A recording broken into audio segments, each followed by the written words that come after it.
Ante tanto capital especulativo, tanta presión inflacionaria que las amenazas de aranceles hoy sí, hoy no, ha generado en Estados Unidos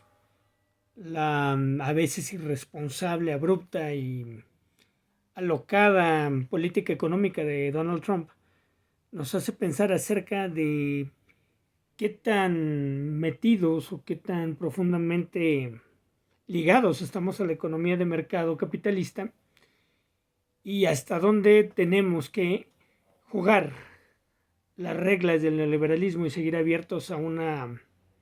economía global y a un mercado global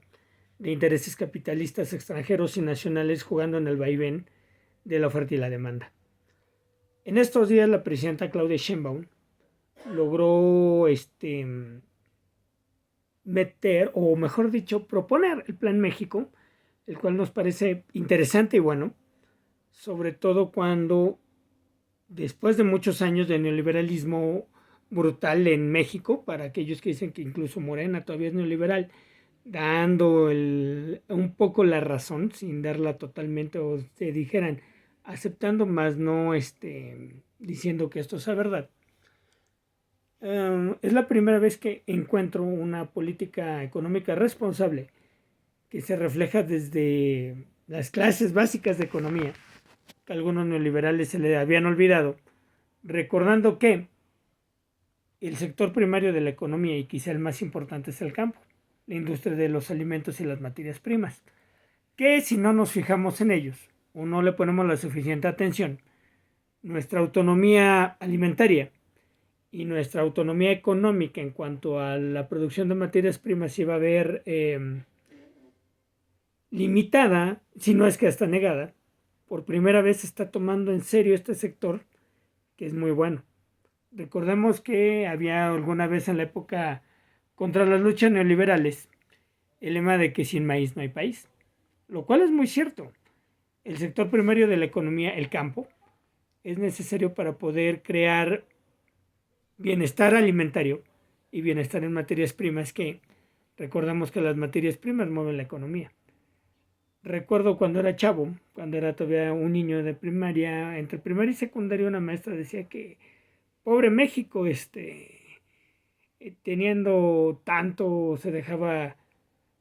maniatar por los Estados Unidos, que ellos no tenían nada y que según la teoría muy capitalista, mediocre capitalista, que los países que tenemos tantas materias primas somos aquellos los más flojos, los que no queremos trabajar. La clásica idea burguesa de que el pobre es pobre porque no trabaja.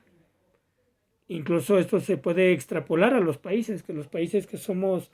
de capitalismo periférico, los países tercermundistas llamados así,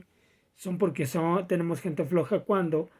apenas también en un curso de ética que tomamos en el ICATLAX, por parte del Politécnico y el ICATLAX, nos demostraba que México y los países de llamado tercer mundo somos los que más trabajamos. Concretamente en América Latina se trabaja muchas horas, se descansa poco y se invierte mucho de nuestro tiempo vital en trabajar. Entonces, acusarnos de que somos flojos no es tal cual se dice, sino que como lo maneja tanto la filosofía de la praxis o el marxismo crítico, como mi maestro en gloria de Dios, Adolfo Sánchez Vázquez, o el mismo Carlos Marx, decían que todo se debe a relaciones económicas, donde el dueño de los medios de producción impone el son que vamos a bailar todos, impone la ideología oficial del Estado, impone al Estado incluso, hay estados burgueses y estados no burgueses, y nos va imponiendo reglas sociales a las cuales atenernos, donde el pobre regularmente va a seguir siendo pobre. No digo que sea imposible llegar a ser rico, claro que sí, con mucho esfuerzo y trabajo, pero no a la manera que los capitalistas dicen, que nada más hay que estarle fregando, fregando, fregando en el proceso de producción, sino de trabajo personal, ser, proponer nuevas cosas, ser lo que le llaman ahora emprendedor. Pero del 100% de gente que le echa muchas ganas, si sale adelante un 5%, estoy exagerando de que son demasiados. El sistema está hecho para seguir generando pobres y seguir generando presión para que tú como posible empleado de una fábrica, poniendo el ejemplo, se pueden dar el lujo al capitalista de decir, no quieres este salario de miseria que yo te doy, y allá afuera hay 2 más, 5 más esperando tu salario. Y te puedas vender al mejor precio para el capitalista. Y seguir siendo en la cadena productiva un consumidor paupérrimo, siguiendo en tu miseria económica para que te puedas vender cada vez más barato y el capitalista siga ganando. Ergo, este plan de fortalecer el campo y fortalecer a las clases populares, a las clases trabajadoras, me parece muy bueno porque está apostando a un consumo. Y recordemos, queramos o no, el capitalismo se mueve por consumo. Uno de los grandes errores, considero, en mi opinión, de los capitalistas es que no entienden que la economía y el sistema se rige por el consumo.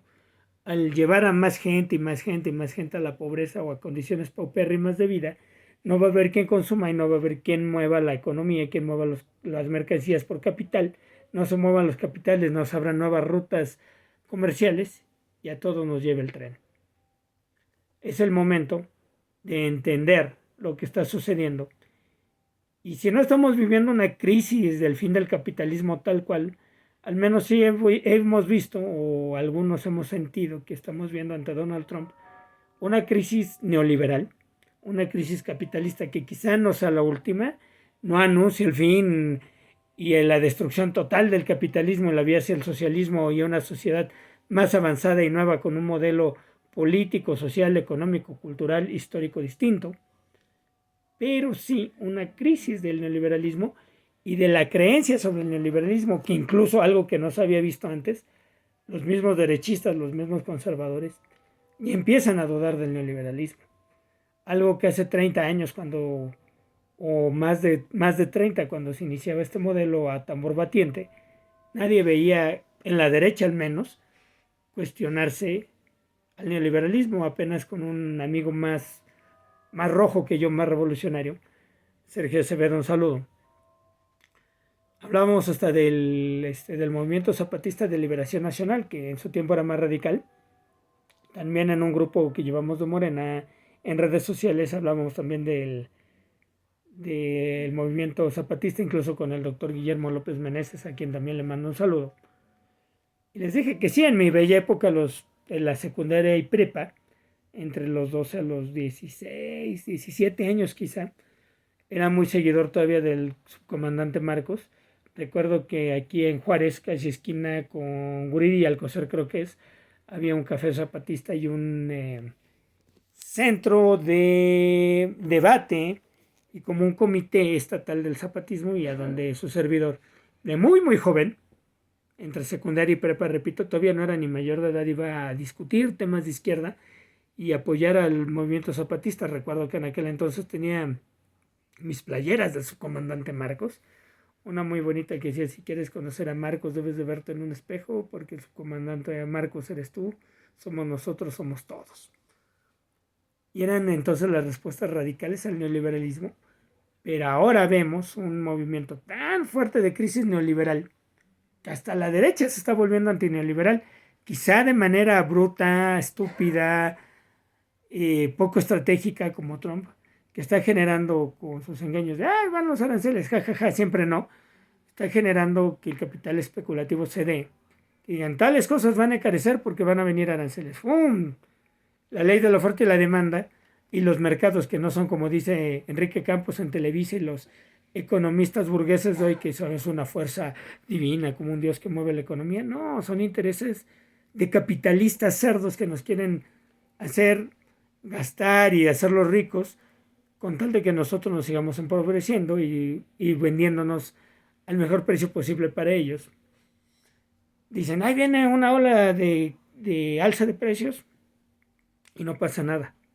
Se genera capital especulativo y presión inflacionaria, porque van a tender a subir los precios de cosas que no deberían de estar así de caras, porque van a decir, se va a encarecer, va a seguir esto, va a seguir aquello, y al estar la economía estira y afloja, se va generando mucha presión inflacionaria que va a seguir elevando costos. Y ya lo está viendo Estados Unidos, cuando la bolsa de Wall Street había caído tanto. Muchos índices, el Nikkei, el Dow Jones, etcétera, se han estado viniendo abajo. Y cotorramente la economía mexicana se mantiene. Porque hemos apostado, si no a romper totalmente con el neoliberalismo, sí a empezar a cuestionarnos los beneficios, la necesidad e incluso los mecanismos neoliberales para empezar a ser, considero yo, lo más inteligente, una economía a su vez cerrada, en fortalecer el mercado interno y marcas mexicanas, pero a la vez también pensando en abrirnos, porque seguimos en el neoliberalismo mientras no haya un socialismo global.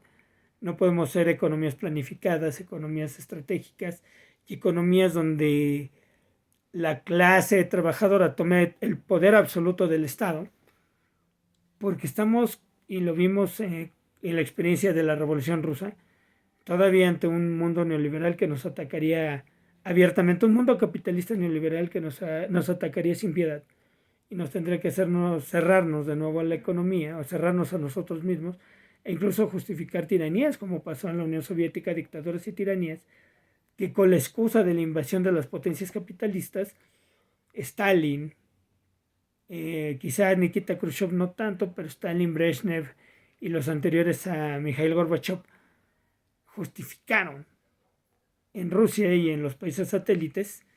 dictaduras horribles que se aborrecen y que generaron mucho terror y muerte. Pienso en los Ceausescu, pienso incluso en Honecker en Alemania y etcétera, etcétera, etcétera. Y con la excusa de defender las patrias de un embate capitalista y de las fuerzas intervencionistas extranjeras, se justificaron muchas tonterías que no debieron haber pasado. Es el momento de seguir apostando por una economía mexicana independiente, fuerte, humana y generosa, como dice también nuestra promesa de la bandera,